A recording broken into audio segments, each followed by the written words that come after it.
Christa had realised they'd made a profit. And a good one, too. That meant they could both stop holding their breath and be happy that their first project together had actually worked out as well as they'd hoped. And over the following weeks, Emelie had been able to concentrate on preparing for Christmas with her girls. Of course, Lynn was baking, and Liv and Linnea, Ture, Kajsa, and a few other friends were helping out. There was no need to put up Christmas decorations in the most Christmassy house on the whole of Sardinön, so instead, Emelie chose her favourites, bought a tree, and found a use for some of Astrid's baubles, glitter, and strings of red beads. She'd put the precious vase away in a safe place, and after the festivities, she planned to look for someone who could value it and sell it. That would make a welcome addition to the kitty. Perhaps they could take down the wall in the kitchen and renovate it with some of the money. If they were going to stay here, of course. 1 year at a time, she told herself. By next autumn, the first year would have passed, and she'd be forced to make a decision again before then. But now she had Andreas, and that made the choice more difficult. The two of them had tried as far as possible not to display their affection. When the youngest girls had gone to bed, Andreas crept in through the veranda, or Emelie sneaked out to the guest house. When Liv and Linnea got up in the morning, Emelie was in the kitchen with breakfast ready and roses in her cheeks. She didn't think they suspected anything of what was going on around them. "But when are you coming back to the island to see us? Soon, I hope," said Emelie.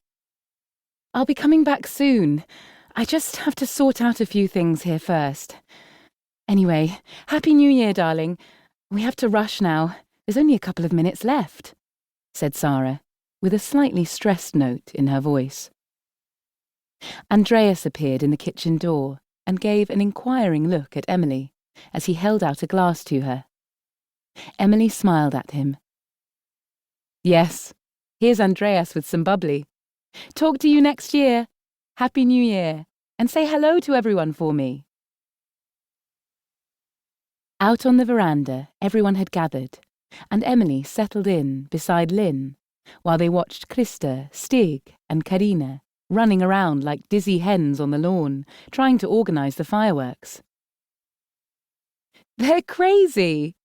They can't agree about anything, Christa and Carina, but they still seem to really like each other. Weird," laughed Lynn. Emelie leaned against her eldest daughter. "How are you and the baby doing?" Lynn placed a hand on her stomach and gave her mother a crooked smile. "No idea.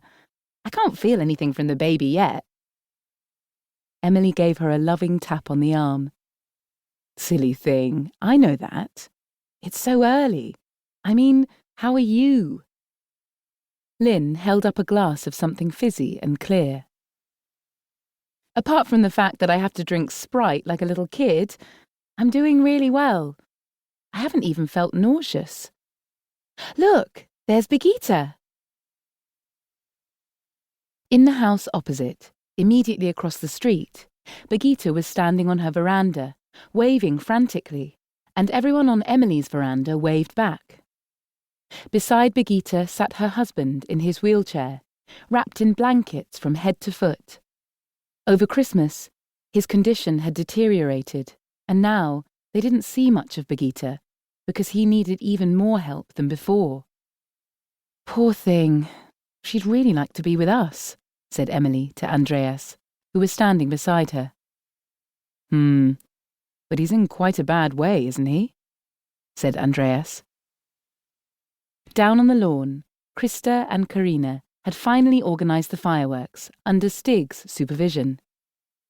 Christa looked at his phone and began counting down.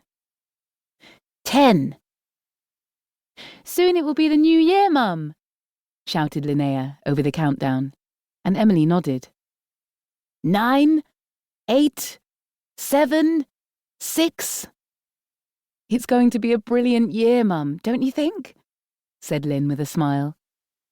5, 4, 3. "Yes, sweetheart."